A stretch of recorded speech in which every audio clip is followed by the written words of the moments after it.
Choice Home Care and Hospice present Choices to Benefit the Aging with your host, Joe Urrutia.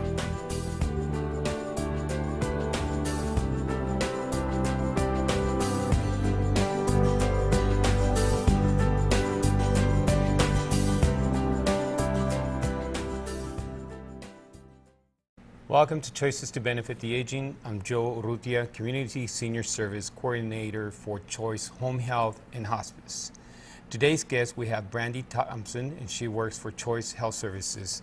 The topic we'll be discussing today is the Unity Bridge program that Choice has to offer to our community. Welcome to our program, Thank you, Joe. Brandy, and I want to really talk about this bridge program, Unity Bridge program. Brandy, I want to just ask you about a couple of questions about your healthcare career and your experience out there. I know that you were an oncology nurse. Yes. And went into hospice, and now you're doing Home health. Home health. Yes. So you're pretty well holistically rounded about what's out there in the community now for the seniors out there as far as the services are concerning regarding their healthcare benefits. So I want to talk to you, discuss about your experience in the healthcare and why is it that you became a registered nurse?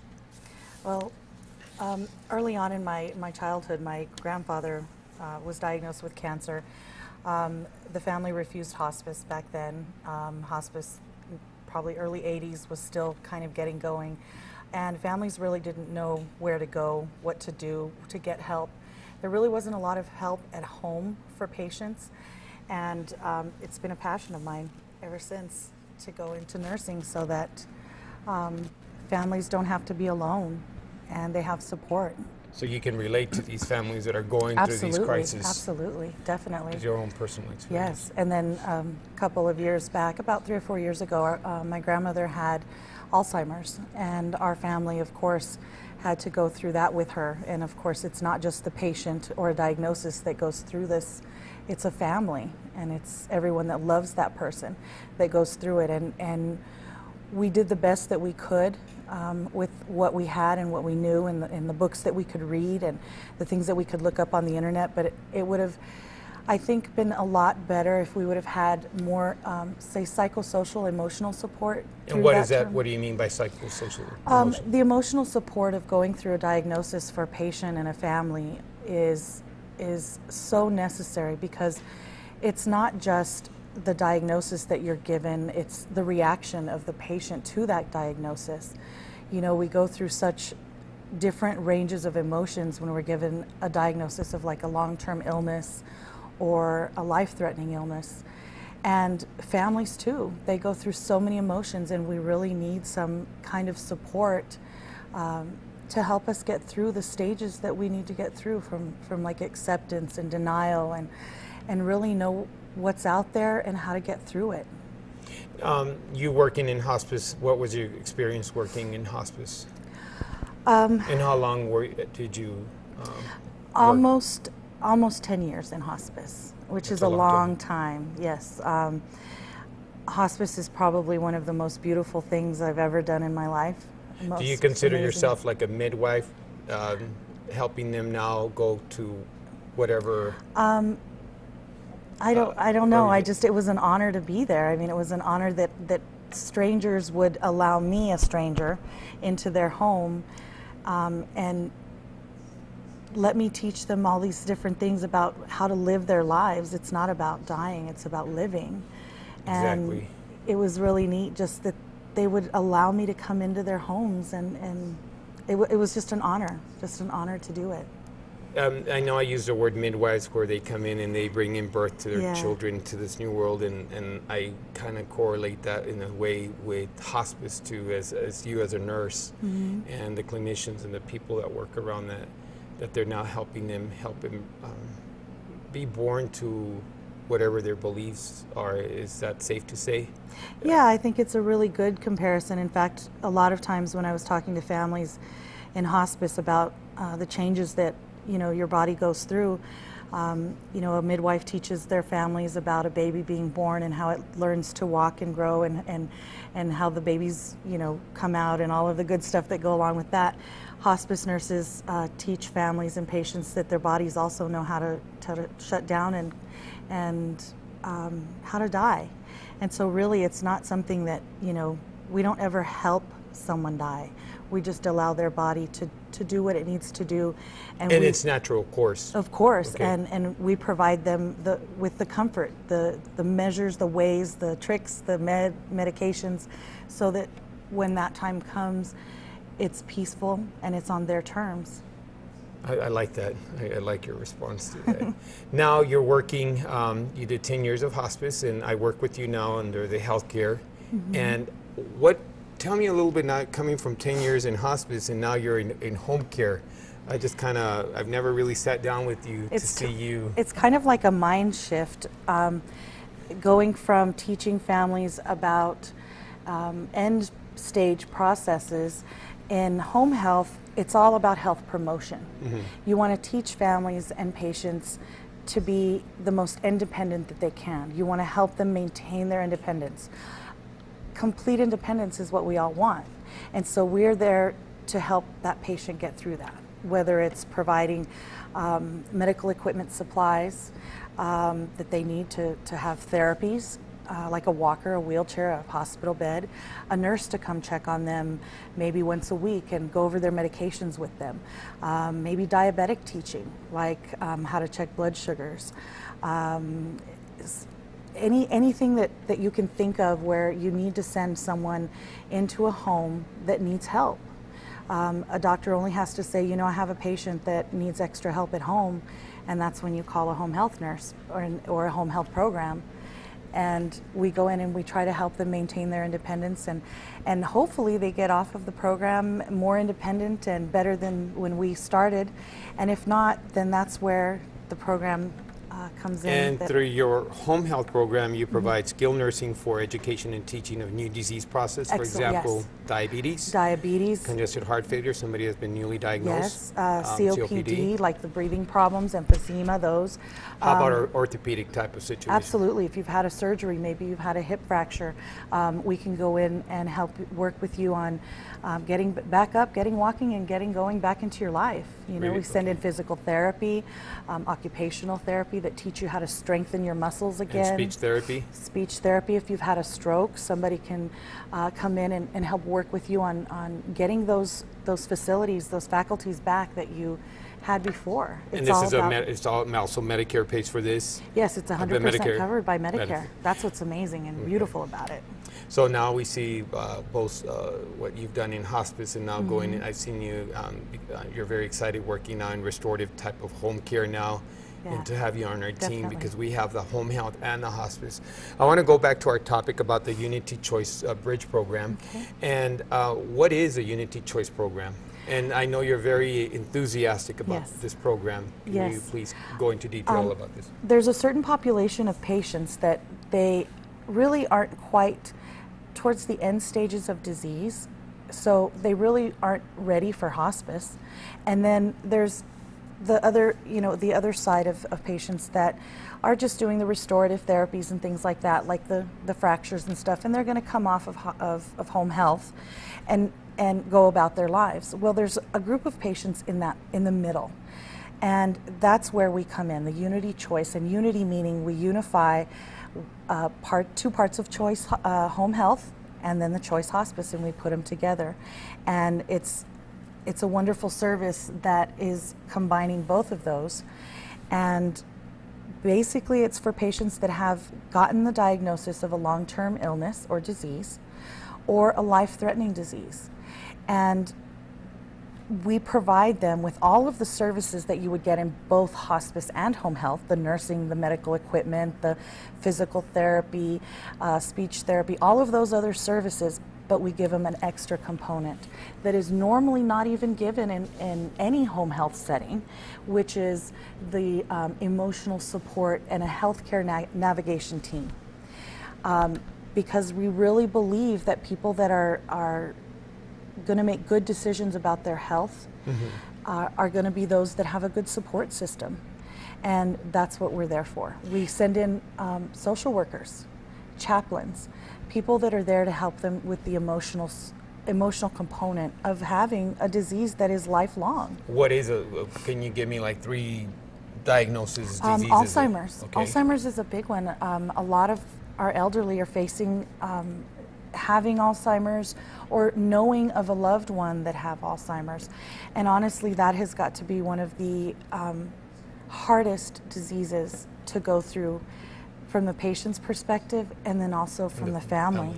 What are their diagnoses? Parkinson's disease, Parkinson's? Congestive heart failure, COPD? COPD. Cancer patients? Cancer patients, big time, because definitely, you know, when you've been given a diagnosis of cancer, you want to fight, you want to do whatever you can to get through it. But then there's also a time where maybe you don't want to fight, but that doesn't mean you want to quit living. You still want to live your life, and so that's what we're there for. Also, there's those patients that say there's patients say in their 90s, and they just really don't want to go through all of the cancer treatments. But that doesn't mean that they're dead yet. That means that we're there to help them live their lives. So people do die of Alzheimer's, people do die of Alzheimer's COPD. is a disease that will ultimately be terminal. Terminal. You will die of it eventually. And COPD? COPD is not going to get better either. Okay. There are certain diagnoses that you can control their symptoms over several years, but towards the end, maybe the last 2 years, 3 years, the needs of those patients and families go higher, and you need more help. And doing it on your own is so very hard, and when you can have a good supporting staff. Why do it on your own when Medicare pays for this 100% to support you and to educate you? Denial. I want to get it a little bit into depth about denial, and that's something I discuss in the program quite a lot, that people are being diagnosed with a life-threatening disease or a new diagnosis of diabetes. Do you think education is very important, that people know about it, and once they are educated about any type of diagnosis, even a terminal diagnosis, that if they empower themselves about the disease process? Absolutely. Does that help them? Oh, absolutely. Even providing education about medications, how to take them. I've had patients that'll tell me, I didn't feel good when I took this medication, and my doctor's appointment's not till 3 weeks away, so yeah, I just quit taking it. Okay. Well, I could have been there to tell them, let me call your doctor, let's make that change. Don't live in that state of oh, well, it's not that big of a deal. That's denial. Okay. Because that's not going to help you get better and feel better. You've got a life to go on and live and participate in and be a family to be a part of. We don't want you feeling sick. And so if we can go in and educate those patients and kind of work them through that phase of denial and get them into acceptance, giving them the tools that they need, both from the education of what they're going through, the disease, the medications, but also sending in that spiritual support to let them talk it out. There's got to be a lot of emotion when you've been given a diagnosis like that. Okay. And a lot of people don't feel comfortable talking to their families because they don't want to burden them. Okay. A lot of the elderly, especially, I've heard through the years, say to me, I don't want to be a burden. And so they won't tell their children, their grown children, about how they're feeling because they don't want to burden them or make them feel like they're afraid. And they're more likely to talk to a chaplain or a social worker. Okay. Unity Bridge Pro, what does it stand for? Uniting, nurturing individuals or interdisciplinary team members for your choice. What is the philosophy of your staff in the Unity Choice program? Patients first, compassion, honoring the patient's choice. And I think that says it all, because everybody has their own idea of how they want to live their lives and the terms they want to live it on, and we're there to support that. What do you mean exactly by, again, the long-term, and you keep talking about long-term and chronic illness? A long-term illness or a chronic illness is an illness that is not going to go away right away with treatment. Like say you have a cold or bronchitis, you can take an antibiotic and you're going to get better from that. That's not a chronic illness. A chronic illness is something that you're going to have for a long, long time, over say many years. And so it's going to go through different changes. And at first it may be not so bad, but it will progress eventually. And Okay. so we definitely want to help them know what's coming so they're not afraid. Okay. Why do you think more patients and their families are not aware of the options and programs available to them? And this is one of the reasons for Choices to Benefit the Aging. Yes. And I want to ask you that question. Why do you think? There's many factors. Fear, you're just afraid of really facing it. Lack of resources. You know, some of us have access to computers. There's some members of our community that don't, especially the elderly population or the aging population. They're not real comfortable with computers at times. Not all of them, but some. Another one is intimidation with medical professionals. They get in the doctor's office, of course your mind goes blank, you just listen to the doctor, you get all of the prescriptions, and then you're done and you get home and you think, oh, I had like 10 questions for the doctor, now what? Well, what's nice is they don't have to have that intimidation. We're going to come to them in their home where they're comfortable, they feel safe, and they can talk to us and ask those questions. Your mission is to go in there, empower them, own your disease, know about your disease. Don't let the disease take control of you. Absolutely. You control your disease. People are not through diseases. education. Exactly. Okay. The psychosocial is something that I think it's very important in hospice, and now you working in home health and putting the psychosocial into a home care program, because this is the first time that I've seen a home health agency bring in one. What is a psychosocial, and why is it so important to your Unity Bridge program? Psychosocial is how we feel about things, how we think about things, whether it's our disease, whether it's the family dealing with the patient and what they're going through. It's the emotional part of having an illness or a disease. If you have an illness that you don't feel good, you're not going to be as active in your life. So there's a certain amount of people in your life, say going to church. Sometimes you may not feel good enough to go to church and get that support that you normally would. You may not be able to go out and have lunch with your friends because you just don't feel good. And so a lot of times you get to a place where there's a feeling of like isolation, withdrawal. Okay. And so what we do is we try to send in that extra emotional support, spiritual counseling, emotional counseling. Sometimes it's just a chaplain, a non-denominational chaplain, and that's not, you know, they're not going to preach at you. They just want to be there to listen. Okay. Because all of us have a story. All of us need to have that life review and tell our story. Is the Unity Choice program through Choice Home Health and Home Health and Hospice, is this program a program that is a step down? Not at all. A lot of people do think that it's stepping down from home care. Like home care is like up here, and then it's like a step down, and then there's hospice, and that's the end of it. Absolutely not. It's actually a higher level of care. It's a step up, if you want to say, because we're going to offer more than what the home health could offer and what the hospice can offer alone. It's working together. You've got two great agencies, staff that is trained very, very well, coming together and giving you more than what you're paying for. So the Bridge program and the hospice do come together. Absolutely. And that is the hospice team. You're utilizing the social worker, the chaplain, and some of your supportive staff there for palliative questions. Okay. Yes, from the hospice. And also what's nice about the Choice program is the staff on both the home health side and the hospice side work together really, really well. And so sometimes a home health nurse may have a question, and a hospice nurse will be there, say, hey, I'll go out with you and visit with you with your patient. Maybe it's a hospice nurse that says, hey, do you want to come out with me and talk to me with this patient. It's such an amazing team at Choice. Everybody works so well together, and everybody is so passionate about getting the patients the care that they need and helping their families and the doctors even identify where within that spectrum, whether it's home health, the Unity Bridge program, or hospice, helping the family and even doctors figure out where exactly that patient and family would best be served. One of the things that I've seen about you is you're going in there and educating some of the home health nurses about some of these criteria that patients can and families can benefit out of the hospice benefit too. Yes. And I've seen that, and you're now become a big educator and committed to educating the staff about. Absolutely. You know what? Let's start looking at the criteria and start helping these families and identify them not at the end but during the end. Where is that?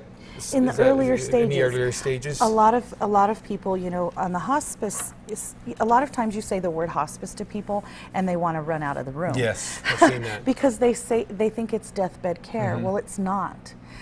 Hospice can take care of a patient up to 2 years, if as long as they have a diagnosis that is not getting better. So what are the misconceptions? Oh, of hospice misconceptions. I've had people tell me they're going to give you morphine and you're going to die. That's not true. We're there to help you live, and we're going to help you get the medications you need at the time that they're right. And we let the patient's body lead the care. Okay.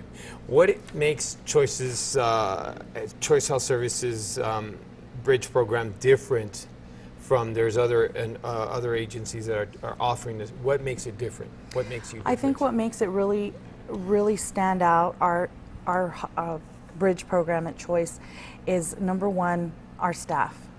We have got hospice certified nurses, home health certified nurses, excellent physical therapists, psychosocial team that have passion. I mean, just amazing passion. Our chaplain, social workers. And then another thing is a lot of the other agencies, I don't believe are really putting the emphasis on that emotional component. You know, they're providing the skilled services like the nursing and the medical equipment and all of that, which is what is really needed. But I think they're not really seeing the patient as a whole by giving him that emotional support. Brandy, and one of the things that I educate a lot, I'm out there educating families and clinicians about their hospice benefit for their patients and their loved ones too. Do you think that it's also good for a family not just to interview one hospice? You know what, I want to interview 2 hospices, and what is it that they, do you think every hospice provides the same service? I'm going to disagree with that, because I really feel that representing myself with hospice and the staff there is that I out there representing the nursing staff, my social workers, and because they're coming in, bringing into the table a lot. Compassionate care. Yes. You know, by Medicare standards and insurance company standards, we're all supposed to provide the same services, which I think for the most part in our community, all the agencies are trying to provide the best services that they can. But I do believe that when it comes down to it, that middle of the night call, it's who's on the other end of that phone, and do they have compassion for your loved one. Okay. And it's about, like you said, that caring component, and what do they bring to the table. Okay. The experience too, you know, years of experience in hospice teaches you, or home health teaches you those little tricks. Brandy, and really quick, I just going to ask you, if a family member or caregiver here or a patient wants to know more about Unity, the Unity Choice Bridge program, where can they call? And can they ask for you, Brandy? Absolutely, okay. Yes. I'm the only Brandy in the building, and so yes, they'll be able to call the Choice number 544-0044 and ask for me. Any of us would be very, very honored to go out and talk to them. We'll go to their homes. We'll talk to them wherever they are and tell them about the program and what we can offer them. Do you have information and trifles that you can provide to the Sure, caregivers? Definitely. We have written documentation explaining exactly everything, and let them know not to be afraid to let us come out, talk to you. You don't have to sign anything. You don't have to make any decisions right then. We're just there to educate you and to provide you with information about your options. And this program, again, is provided through Choice Home Health? Choice Home Health and Choice Hospice. Working together so that we can make sure that the patients in our community in El Paso get what they need, and no matter what area they need it. Brandy, I just want to thank you for being on our program today, and again, talking about the Unity Choice program. You can want to thank the public for watching us, and if you have any questions about the Unity Choice program, you may always call Brandy at Choice Home Health Services and Hospice at 544-0044, or you may contact me, Joe Urrutia, on my cell phone at 588-8382. I also want to thank the public. I have been receiving some calls the past couple of weeks about how they've enjoyed the program, asking me about different programs out there for their loved ones, even people that are watching us about disease process. If you have any questions about assisted living, what is an assisted living, what is a skilled nursing or independent living facility, if you would want to call me and I can provide you information about those type of questions you might have about these type of questions that you might have, from medical equipment to any other resources that might help you and connect you in the community, please call me. Again, my cell number is 588-8382. Please call us, and whatever we can help you with. Also, please look for your Southwest Senior magazine, which is put out on a monthly basis, and you will have a listing of our programs that we will be providing on a weekly basis, from physicians coming on to discuss about diseases from diabetes to hypertension. Also, we will be providing Alzheimer's Association will be coming in to discuss about the Alzheimer's benefits, what they provide, and just other topics that will be of educational information to you. Again, I want to thank you for watching us on Choices to Benefit the Aging, and look forward to seeing you next week. God bless you, and thank you very much. Thank you. Choices to Benefit the Aging has been brought to you by Choice Home Care and Hospice. For more information on this program, go to El Paso Southwest Senior Magazine at www.southwestsenior.com. Furniture provided by Copenhagen, 6550 North Mesa.